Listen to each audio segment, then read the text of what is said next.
Well, hey everybody, it's Steve at 1,000 Year Homes. Welcome aboard. So in my video blog, what I'm trying to do is build a house that'll last 1,000 years. And it's a high-end, high-tech house. So I'm going to show you something that I'm doing here behind me. So there's a bridge behind me. And in that bridge, I have 6 test holes. I made holes in a bridge. Now, structurally, that's bad business, right? So what's going on there? Well, this is what's going on. Each one of those holes will be a test bed for a different mix of lightweight concrete that I'm ultimately going to use on the roof, 20 feet up in the air, right? So that's not 20 feet up in the air. The bridge is not, right? I could get to it. So the whole point of me was I built the bridge as a test bed, entirely a test bed. It looks very good, though. Beautiful test bed for testing a roof that's 20 feet up. So I'm going to end up building a roof out of reciprocal ceiling, which is logs put together with gravity. The logs will be 3 times bigger than what this bridge was built out of. So I built this bridge as a scaled down model to test wear and tear of materials. What don't I know about the roof yet? So I've already picked that it's going to be reciprocal ceiling, or half of it will be a Da Vinci bridge, right? An Archimedes bridge, or an Asian gravity bridge. And I got lots of videos on those. So today we're talking about the holes there. So I don't know what I'm going to cap the top of my roof with. How am I going to do my roofing system? So when I went and visited the missions here in Texas, that some of them are approaching 500 years now, what the monks did then, or the friars did then, is lay down cedar logs, then coyote fence on top of it, which is cedar sticks, and then rubble on top of that, whatever the quarry was rubbling, and then they would cast their concrete on top of that. Roman-style concrete back then, right? Modern concrete now. So that is exactly what I'm going to do here, except I don't want a super heavy roof. I want a lightweight roof. So in addition to that, I've got a lot of high-tech additives that I'm going to be adding to my concrete the monks friars didn't have, right? So I'm going upscale. So using ancient materials that are already at their 500 years old, I'm going to add modern materials and see if I can kick this house into the whole next generation. Not only will it last 1,000 years, but it'll also protect who's ever underneath it from nuclear materials, from Faraday. You won't be able to snoop it, right? It'll be protected from bullets. This is a high-end house, even though it'll have a timeless design of the Adobe style people. So let me test these materials. So over that bridge, which is 1/3 scale of what my roof is. So every time you decrease the size of something, the wear and tear in the natural environments are an exponentially increasing decay rate. So I want to have a bridge down low that I can observe to see what might be going on my roof, right? Which is high. It's scary. So that is the purpose of the bridge. The purpose of the holes is to figure out what kind of lightweight concrete mixture I'm going to build, and without having it crack and crumble and fall apart under my feet. A roof gets a lot less traffic than a bridge, right? So by having a live load test environment, like a pedestrian bridge, I'm able to judge how fast my roof will be wearing, because roof won't have people walking back and forth. It'll just have natural erosion. So that's the wisdom of the little bridge back there. It's a Da Vinci style bridge. And now I'm to the next phase of testing the materials that I'm going to use to make a 1,000-year roof. And not only that, but I want it to be impervious to radiation. I want it to be impervious to like a Faraday cage of any kind of snooping, if you will. I want it to be impervious to using logs, huge, hail. I want it to be impervious to hail. I want it to be the next modern generation of house. And as a kicker, I want that to be low cost. I want to be 1/8 of what it would cost for a person to build. So I'm building it all by myself. So we'll see on all of that. Let's take a look at the materials I'm going to use and test today. And we'll take a look at the holes so you understand what I'm after. And then we'll talk about the test materials. All right. So those holes in the bridge go down to the surface, if you could see, of the mesh that I put in. There's rebar in there too. See the rebar? And then underneath that is the coyote fence, the cedar I told you about. So there's coyote fence, there's Puma stone, there's a galvanized grid, which I would have preferred to do stainless steel, but okay, I couldn't find it. And then, of course, rebar all over this bridge. Some of these are a little thicker and thinner as I made the arch. This area is about 1.5 inches thick. Down towards the base, of course, is 3 inches thick. So what I'm going to do today is I'm going to fill each one of these holes with a test material, so of different mixtures. So one will be Puma stone inside of it, one will be perlite inside of it, and one will be styrofoam inside of it. And then there'll be different mixtures. So those are the 3 test materials that I'm using for aggregate. And then I'll do different mixtures. 1 to 6 is where they start.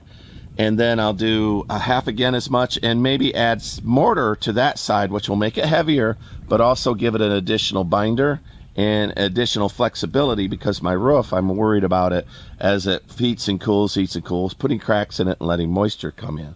So there's my test bed.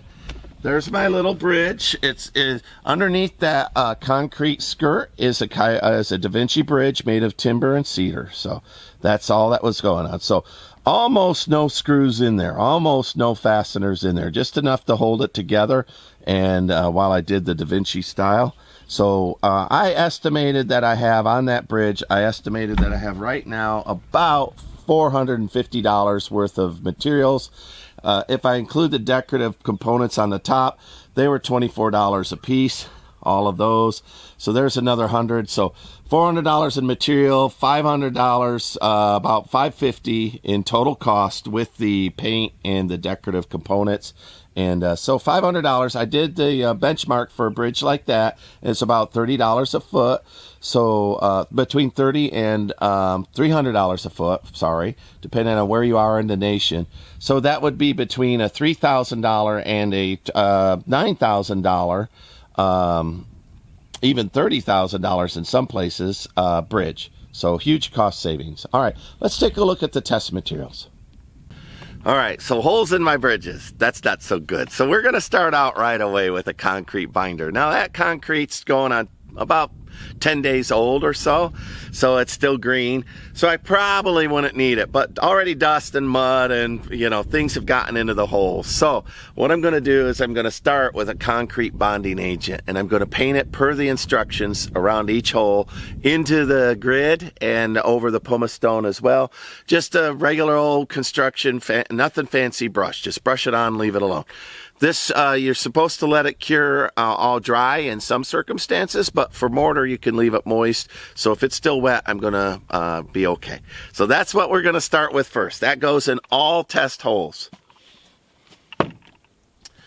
To each test, I want to go ahead and build it like a nuclear, the concrete inside of a nuclear facility, in order to protect people from whatever happens, solar flare, nuclear disaster, whatever happens to folks in this particular building would be have some marginal protection from a reasonable amount of radiation. And I'm way off grid, so, you know, I'm not like in the zone, the A zone of a nuclear bomb. I'm way out there where fallout would be a problem. You can survive a nuclear bomb because within the first 48 hours, the energy drops exponentially per time, and you can get, if you go beyond the 48 hours, you're in a much better situation. So that's all I'm trying to do, is buy some people some time. So what I have is the same stuff that they add to nuclear reactors in order to make the concrete a little resistant. So I have a borate here, a borate sulfate. And these are commercially available. They're not, you know, high danger or anything like that. I can safely handle them. It's all right. And to that, I'll be adding, and this works for me, red iron oxide. That's the same stuff that's in my soil. If you go anywhere into the Rockies and you try to make a cell phone call, especially North Dakota-ish, right, you know, you'll find out that you can't make a cell phone call. And it's because the iron content in the mountains is so high that it will resist the signal. So that's the purpose. These two things will be added in equal portions into all mixtures. They're just an additive, and I'm going to do 3 tablespoons of each thing into each test. So all samples will also get this. So they'll get borate, iron oxide, and they'll get the concrete adhesive, all of them. Also, all of them will get this. This is something the friars who built the 500-year-old missions here in Texas didn't have. And what they didn't have was chopped fiberglass. And this can be bought cheap. You don't need a lot in your concrete, and it greatly increases it. Because I'm adding a lightweight aggregate, I'm expecting this concrete to be weaker, markedly weaker, right? But I'm going to add a little fiberglass in order to prevent cracks and shrinkage from heat and thermal expansion. So all samples will get fiberglass, and I'm just going to pinch and drop it in, and maybe I'll weigh it out or something. I'm not sure how I'll measure that out, but let's say a little bit more than a golf ball size, a heavy pinch sprinkled into the concrete. That's what we're going to do on all of them. So they're all the same so far. So everything here will be in the same ratio, right? So, and that's because I know that I want to protect from radiation. I know that I want to protect from, build a Faraday cage. That's all I'm doing, making my house into a Faraday cage.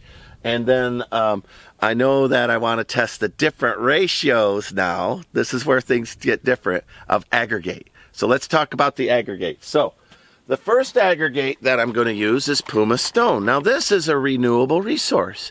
This is volcanic rock with a little air in it, right? It's heavy. It doesn't make concrete lightweight. It reduces the weight of it by about 20 to 40%, closer to 20%, depending on if there's a lot of iron like I have in mine. So this is red lava stone. You might find white lava stone, pumice, that's super light. Same thing as you use to scrub in the shower, right? So we're all familiar with it.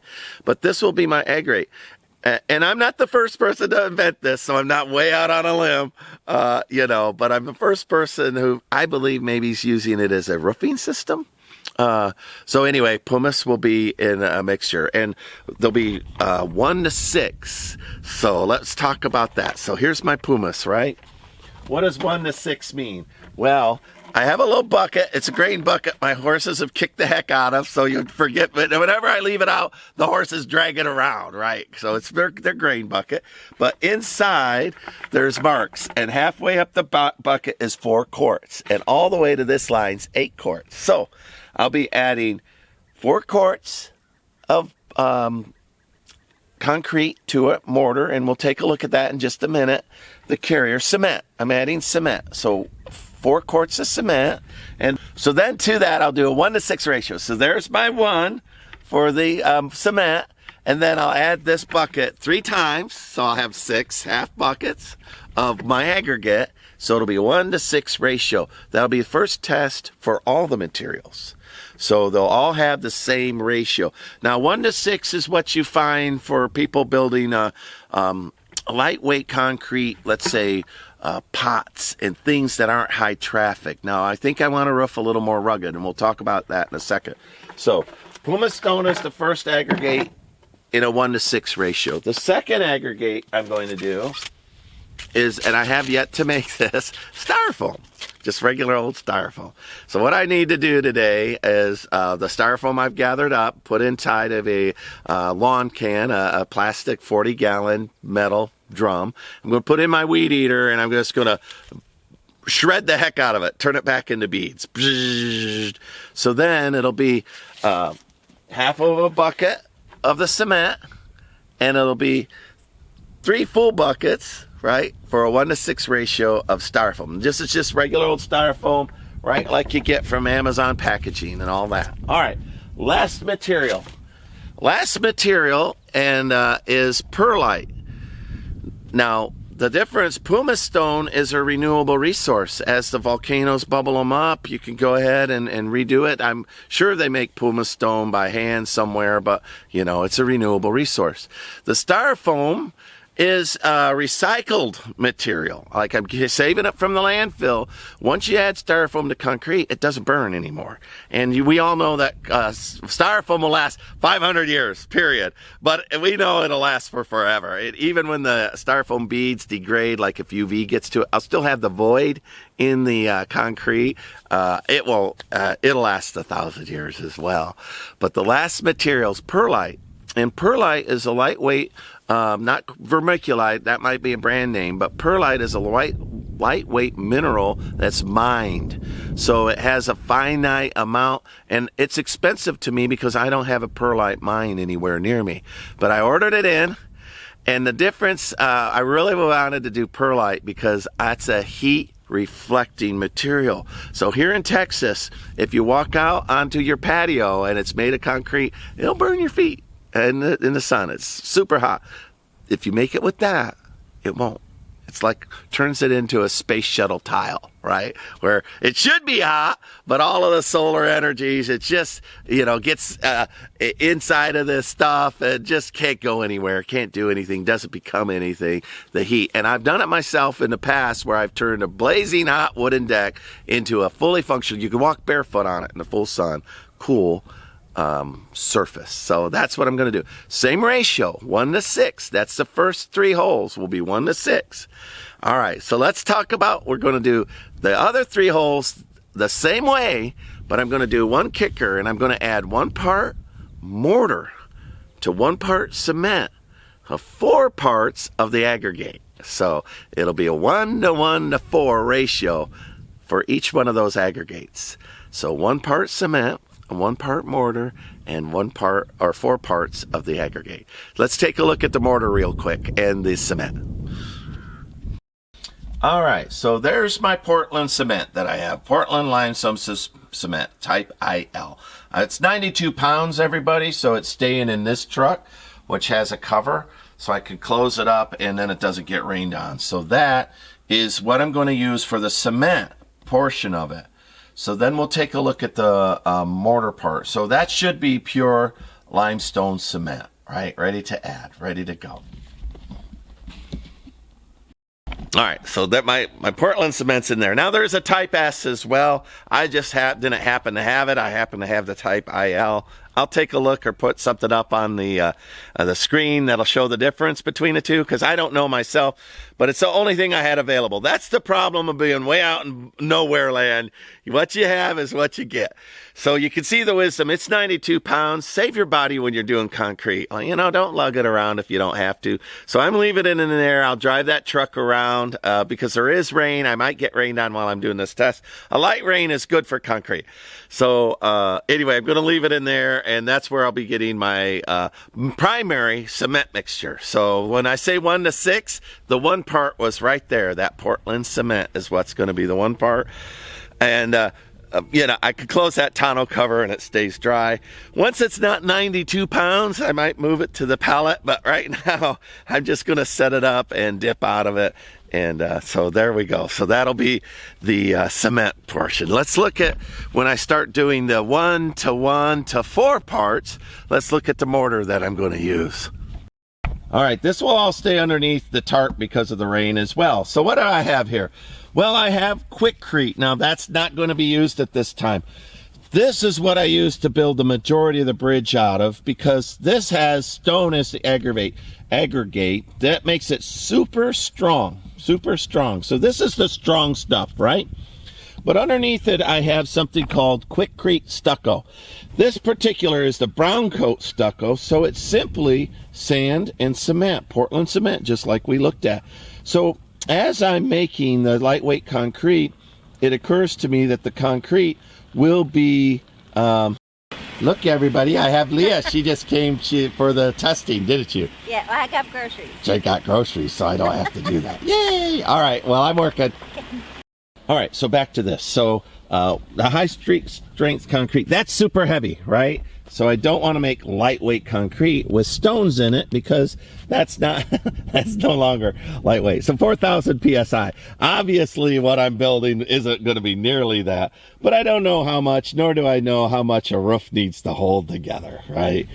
It'll be a better roof than a thin little membrane. So, but this is what I'm using. I'm using scratch coat, the brown coat, 80 pounds. This is just sand and mortar together with the aggregate. So the styrofoam will, or the either one of the three things, right? The pumice, the styrofoam, or the perlite will be added to this in equal portions. So there we go. So, all right. So in summary, let's summarize all that, because there was a lot of information. I have 6 of these holes, divided them in half. Of the 6, there'll be 3 that'll be in a 1:6 ratio with whatever lightweight aggregate is used. It'll be perlite, it'll be styrofoam, and it'll be pumice stone, right? The pumice stone I'm going to use down where the bottom of the bridge, because it's thicker, deeper, cheaper for me. So that's what I'm going to do. So then the top ones, they'll be lighter weight, which will be perlite. And perlite is the thermal one that will cost me money, and styrofoam is probably the free one if I'm just patient and can gather it all up. So that'll be on this side, 1:6. On that side will be one of the Portland cement, one of the brown stucco mortar, and then 4 parts of whatever aggregate is needed. So the perlite. So, and the idea on the other side is a higher strength, a higher compressibility. Mortar's sticky, right? So I'm building a stickier stuff. The downside is, because it's coming with sand, the sand is going to increase the weight. Now, will that matter on a roof? Because each one of those 13 or 14-inch round cedar posts are going to be able to support tens of thousands of pounds, right? And I'll pour the cement a little at a time, because it's just me around in a circle, and distribute the load so it won't be all on one side and force a collapse. It'll be an intelligent pour, but I don't know what the ratio will be. But I do want to do it one and done. I don't want to have to overcoat a failing lightweight concrete with something else. I want to do one and done. So if it ends up that some of the other ones are better, I'll have a test bed here that'll be running for several months. I'll be able to detect that. So if you come here to see the final results, you'll have to wait a few months. It is January. It is cold. It is rainy. It'll probably rain on me today, and there'll be a freeze-thaw cycle in here while it's green. Then there'll be spring. There'll be lots of rain. This is a very, very good test for me. Lastly, the bridge itself, when I'm all done, I'm going to mortar over everything with a white stucco, and lime wash it. So the bridge will be white, the post will be red, and maybe I'll do the same on the roof. I'd love to have a Greek-looking, nice bright white roof that'll reflect the heat. So perlite, if I could get to it, I would. I know that I would, because I want less heat. But this way I can see what the other ones feel like as well. So there's a summary of the test bed. 2 major conditions, right? 1:6 versus 1:4. And then 3 different samples, styrofoam, perlite, and pumice stone. And we'll see how that all works out.